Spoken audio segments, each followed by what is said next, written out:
Vennad, ma mõtlesin siin ühte asja. On üks küsimus, mida me kõik oleme vähemalt korra elus endalt küsinud, aga me väldime sellest rääkimist. See on küsimus, mis täpselt juhtub hetkel, kui me sellest maailmast lahkume. Hetkel, kui su aju lakkab töötamast, su süda lõpetab löömise ja su hingamine lakkab. Kes tuleb su hinge järele?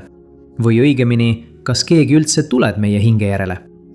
See on huvitav küsimus, kas pole? Ja siis, vennad, ma avastasin, et Jumala sõna Piibel, sellel on meie jaoks lõplik vastus väga üksikasjalikult, et ei jääks mingit kahtlust, eks. Nii et ma tõesti tahan, et sa vaataksid lõpuni, sest see muudab täielikult sinu arusaama elust pärast surma, eks. Enne kui alustame, ma tahan lihtsalt paluda sul minu kanalile tellida. Klõpsa lihtsalt video all olevat nuppu telli ja pane märguannete kelluke tööle. Sest iga päev tahan ma sind aidata mõista Jumala sõna lihtsal ja arusaadaval viisil. Alustame siis. Et hakata mõistma, kes tuleb meie hinge järele, peame kõigepealt aksepteerima üht väga olulist tõde.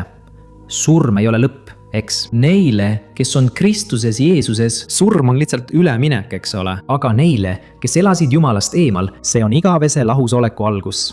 Ja Piibel on väga selge selle kohta, kuidas see vastuvõtt kummal juhul toimub. Seega, ma väga tahan, et sa pööraksid tähelepanu sellele, mida ma sulle siin räägin, sest see muudab sinu mõtlemisviisi radikaalselt. Vaatame siis ühte lugu, mille Jeesus ise rääkis Luuka evangeeliumi 16. peatükis. See on lugu rikkast mehest ja Laatsarusest. See kirjakoht, vennad, ei ole lihtsalt suvaline tähendamissõna, sest see toob meile palju väärtuslikke üksikasju, mis räägivad täpselt sellest, mis juhtub kohe pärast seda, kui me siit ilmast lahkume. Kohe pärast meie surma. Vaata, mida Jeesus ütles rikka mehe ja kerjus Laatsaruse kohta. See on kirjutatud nii: kätte jõudis aeg, mil kerjus suri ja inglid viisid ta Aabrahami juurde. Ka rikas mees suri, maeti maha ja läks surnute paika. Seal piinades ta tõstis silmad ja nägi kaugelt Aabrahami ning tema kõrval Laatsarust. Isa Aabraham, halasta minu peale, hüüdis ta. Saada Laatsarus, et ta kastaks oma sõrme otsa vette ja jahutaks mu keelt, sest ma piinlen sellest tules. Abraham vastas aga: poeg, pea meeles, et oma eluajal said sina kõik, mida tahtsid, aga Laatsarus ei saanud midagi. Nüüd on tema siin lohutatud ja sina oled piinas. Pealegi on meie vahel suur kuristik, nii et keegi siit ei saa minna teie juurde ega keegi sealt tulla meie juurde. Amen. Vaadake, vennad, milline erinevus. See on lausa karjuv erinevus, eks? Laatsarus, kerjus mees, kellel siin maa peal polnud midagi, kes kannatas selle rikka mehe ukse ees. Kui ta suri, oli tal taevane saatjaskond ja kes tuli talle järele? Vennad. Jumala inglid. Sõna ütleb selgelt, et inglid viisid ta Aabrahami juurde. Ja vaata, kui võimas asi see on. Kujuta seda stseeni ette viimasel hingetõmbel siin maa peal, kui võib-olla keegi ei pidanud tema lahkumist millekski. Siin tulid taevased olendid, Jumala vägevad sõnumitoojad austama seda meest ja viima ta puhkuse ja lohutuse paika, mida siin nimetatakse Aabrahami sülle, mis on kujund, mis esindab Jumala ligiolu paradiisi, eks? Nüüd, miks inglid tulid Laatsarust ära viima? See ongi küsimus, kas see oli sellepärast, et ta oli vaene. Ei, vennad, vaesus või materiaalne rikkus ei määra kellegi igavest saatust. Laatsarus viidi inglite poolt, sest kuigi Piibel ei kirjelda üksikasjalikult tema usuelu siin, näitab tema lõplik saatus, et ta oli Jumala mees, ta kuulus Issandale, tema usaldus ja lootus olid pandud Jumalale, saad aru? Isegi kannatuste keskel jäi ta ustavaks ja oma surmahetkel Jumal saatis siis oma inglid, oma sulased, et teda austada ja koju viia, eks ole. Piibel räägib midagi väga huvitavat Jumala inglite kohta, mis on seal. Hebrealastele 1 peatükk, salm 14 ütleb nii. Oo, kas nad kõik ei ole mitte teenivad vaimud? Läkitatud teenima neid, kes pärivad pääste. Vaata nüüd, kui sügav see siin on. Inglid on teenivad vaimud. See tähendab, nad on kõige kõrgema Jumala sulased, kes on saadetud teenima, keda, vennad? Nende kasuks, kes pärivad pääste, ja see hõlmab sind, hõlmab mind, kes me usume Jeesus Kristusesse kui oma issandasse ja päästjasse. Inglid teenivad meid siis elu jooksul sageli viisil, mida me ise ei märkagi. Nad annavad meile palju pääsemisi, nad kaitsevad meid. Nad juhivad meid ja viimasel hetkel on neil see ülesanne viia meid isa juurde. Nii et vennad, see on meile väga suur lohutus. Miks? me võime olla kindlad, et kui me sureme, kui me siin oma silmad sulgeme, me ei ole vaimses maailmas üksi. See on maailm, kus on teemonid ja inglid, eks? Aga inglid on meiega, kui me oleme koos Kristusega, eks? Aga nüüd vaatame siis Jeesuse loo teisele poolele, sellele rikkale mehele. Mis temaga juhtus? Piibel ütleb, et ta suri ja maeti ning mis siis edasi? Piibel ütleb, et ta läks surnute paika ja seal ta kannatas piina. Nii et vennad, pange tähele, et Piibel ei ütle, et teemonid tulid teda viima. Piiblis pole ühtegi kirja kohta, mis räägiks teemonite saatjaskonnast, mis viib inimesi põrgusse, eks ole? See Jeesuse kirjakoht näitab meile midagi isegi sügavamat ja traagilisemat. Selle mehe hing oli juba eluajal Jumalast lahutatud tema uskmatuse ja isekuse tõttu, tema eneseküllasuse tõttu. Ta usaldas lihtsalt oma raha, tal oli elu täis privileege, kuid ta ei otsinud issandat. Ja siis ta lihtsalt läks sinna paika, mis oli tema jaoks määratud, eks? Piina paika, Jumalast lahusoleku paika, mida Piibel nimetab kreeka keeles Hadeseks või heebra keeles Sheoliks, mis on jumalata surnute paik enne viimset kohtumõistmist. Nii et inglite saatjate puudumine ütleb juba kõik, sest Jeesus ei öelnud, et seal oleks olnud ingleid seda meest kaitsmas või hoidmas. Ei, nii et samal ajal kui Laatsarus, see kerjus, sai austatud ja inglite poolt juhatatud, rikas lihtsalt sattus sellesse piina paika, mis on loomulik tagajärg inimesele, kes elas kogu aeg, pöörates selja Jumalale ja oma ligimesele ega võtnud vastu Jumala kingitust, milleks on tema poeg Jeesus, eks ole. Nii et tema piin ei alanud sellepärast, et teemonid ta kinni haarasid, sest teemonid viisid ta põrgusse, vaid sellepärast, et ta avas silmad igaviku teisel poolel. Ja ta nägi end täielikult eraldatuna valgusest, lohutusest ja issanda kohalolust. Ja see eraldatus on igavene piin, mille eest Jeesus meid mitmel viisil hoiatas. Ja siin, vennad, on oluline, et ma selgitaksin üht asja, mida paljud inimesed usuvad. See on rahva seas levinud uskumust, tead. Mida inimesed sageli näevad filmides, lugudes ja nad hakkavad uskuma, et kurat valitseb põrgus või et ta hakkab põrgus valitsema. Nagu oleks tal seal troon, piinaks kõiki, piitsutaks inimesi. Just nii rahvas arvabki. Aga vennad, sellel pole mingit piibellikku alust. Tõde on see, et saatan ja tema teemonid, nad ei ole põrgu isandad, vaid nad on vangid, kes samuti saavad igavese karistuse osaliseks. Põrgu loodi just neile ja ka kõigile neile, kes lükkavad tagasi Jeesuse pakutud pääste. Ja just Kristus ise ütles seda Matteuse evangeeliumis peatükk 25, salm 40. Ja seal on öeldud nii, siis ütleb kuningas neile, kes on tema vasakul käel, hoidke minust eemale neetud. Igavese tuli, mis on valmistatud kuradile ja tema inglitele. See tähendab, vennad, põrgu ei ole saatana kuningriik, see on tegelikult tema karistus. Ja kõik need, kes evangeeliumi tagasi lükkavad, saavad sama saatuse osaliseks, nagu Jeesus ise ütles. Lahkuge minu juurest ja minge igavesse tulle, mis on valmistatud kuradile ja tema inglitele. Ja mis inglid? Tegelikult on siin mõeldud langenud ingleid, neid ingleid, kes mässasid Jumala vastu, kes tegelikult on inglid, kuid nüüd on nad vastaspoolel, nad on vastased, saad aru. Nii et vastates esimesele küsimusele, kes tuleb hinge järele, kui keegi sureb? Uskuja jaoks, kes on oma rüüd talle veres puhtaks pesnud, see on Jeesus Kristus. Jumala inglid saadetakse Jumala käsul selle inimese paradiisi viima.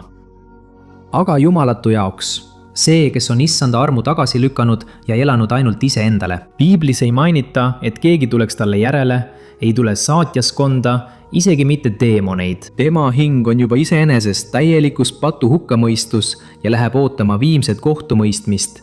See on teadlikkuse, ängi ja Jumalast lausoleku paik. Nii et põrgus on kõige hullem piin see, et Jumalat ei ole seal. Vennad, kui me täna vaatame oma elu peale, me näeme palju head. Isegi kui on palju kannatusi, kas pole nii? Me näeme lapse naeratust, me näeme inimesi armastust näitamas, inimesi üksteise vastu kaastunnet tundmas, isegi kui see muutub järjest haruldasemaks, aga selles maailmas on ikka veel headust. Kui me vaatame loodust, on seal imelisi asju. Tunneme seda mõnusat värskust, kui tuul meie nägu paitab, me tunneme rahu. Vennad, see on sellepärast, et me elame armu ajal.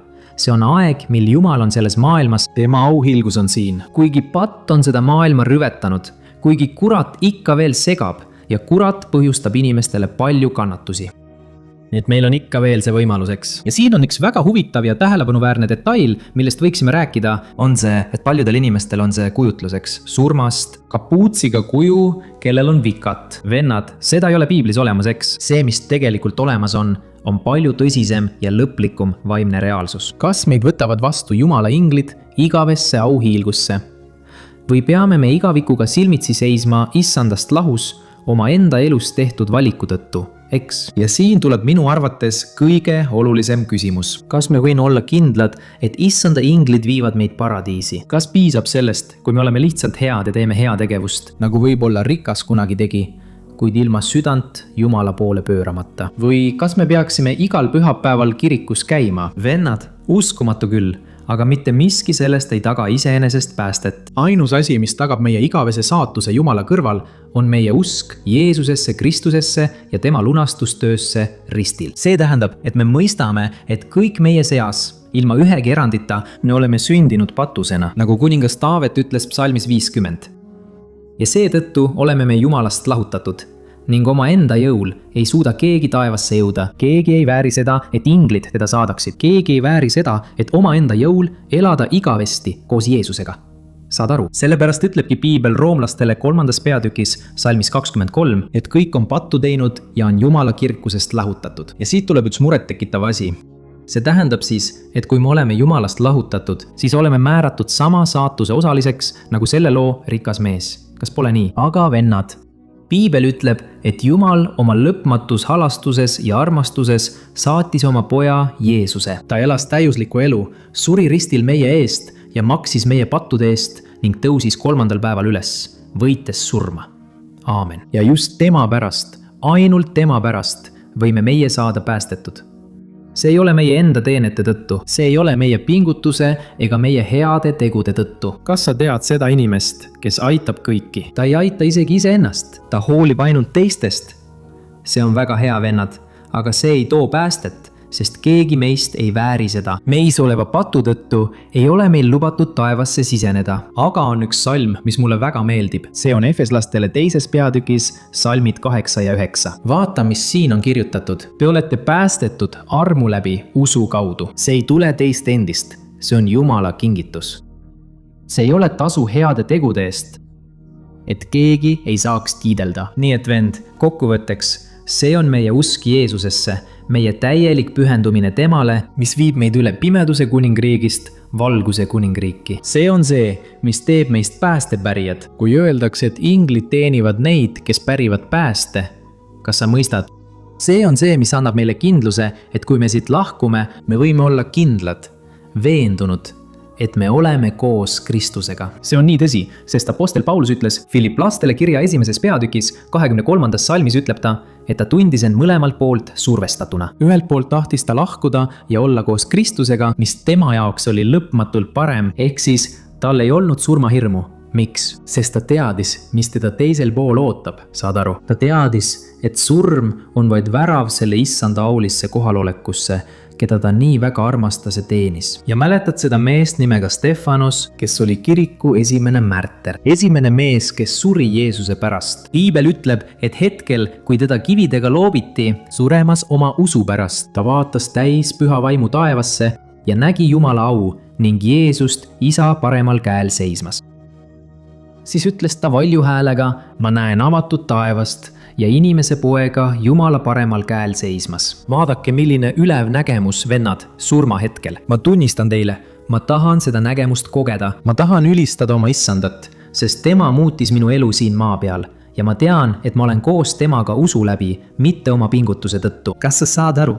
Tänapäeval kardavad paljud inimesed, sest nad ei tunne end kindlalt. Ja see on tegelikult hea asi, sest tegelikult me ei saa toetuda oma enda õigusele, oma enda headele tegudele, mida me teeme. Aga vennad, ma ei saa jätta teile rääkimata, et rikka mehe lugu on väga tõsine hoiatus. Ta elas mugavalt, võib-olla arvas ta, et kõik on korras, aga ta eiras Jumalat, ta eiras ligimese vajadusi. Sest piibel ütleb, et Laatsarus istus tema maja ukse ees, süües toitu, mida koer sõi, ta oli vilets mees ja see mees ei hoolinud temast üldse. Nagu ma ütlesin, mitte meie head teod ei päästa meid, vaid meie head teod on päästetud inimese vili.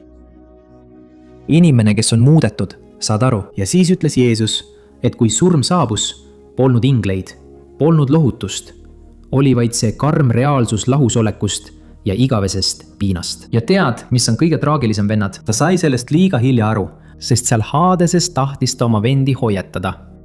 Aga Abraham ütles, et maa peal on neil Mooses ja prohvetid. Ehk siis Jumala sõna. Ja kui nad seda kuulda ei võta, siis nad ei usu ka siis, kui keegi surnuist üles tõuseks, saad aru. Nii et vennad, pärast surma teist võimalust ei tule. Piibel ütleb hebrealastele 9:27, et inimestel on määratud kord surra ja pärast seda kõik seisavad silmitsi kohtumõistmisega. Ja kui tuleb aeg Jumalaga arved klaarida, vennad, siis tead, mis juhtub?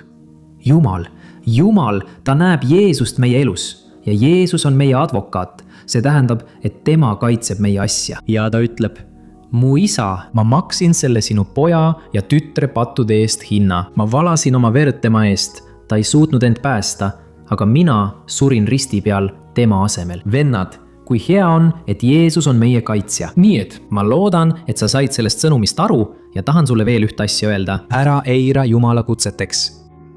Ära usalda iseennast. Ära otsi selle maailma mööduvaid naudinguid, sest muidu sul ei ole inglite saatjaskonda, kui sa siit lahkud. Aga ma usun, vennad, et see on sõnum, mis paneb meid endaga silmitsi seisma, kuid samas ka lohutab, sest kui me mõistame, et me ei saa igavikuga mängida, tekitab see meis aukartust. Saad aru? Ja me hakkame elama nii, nagu Jeesus meid õpetas.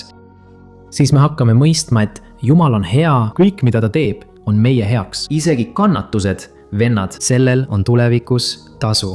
Amen. Võib-olla oled kogu oma elu tahtnud sellele küsimusele vastust leida ja vastus on selles videos, mida sa just praegu vaatasid. Pole oluline, kuidas sa siia jõudsid. Oluline on see, mida sa nüüd edasi teed, eks.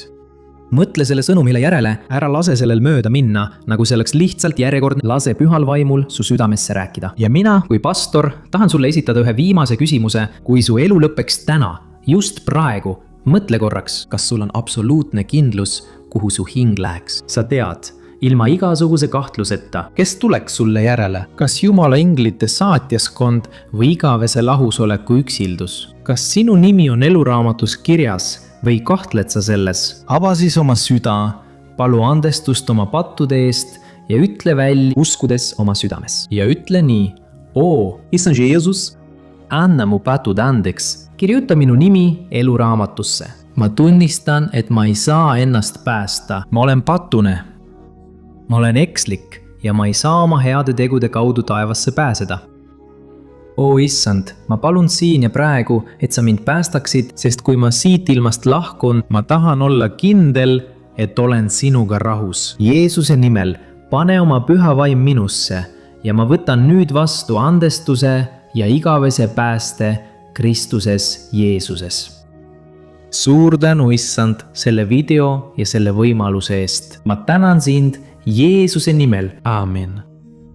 Au Jumalale. Mu armsad, vaadake, ma olen kindel, et kui see sõnum puudutas teie südant, siis see puudutab ka teiste inimeste südant, eks? Nii et ära jäta jagamata. Ma usun väga, et Jumal teeb sinu elus tööd, see on juba täna alanud. Aga tal on sinu jaoks veel palju rohkem, eks?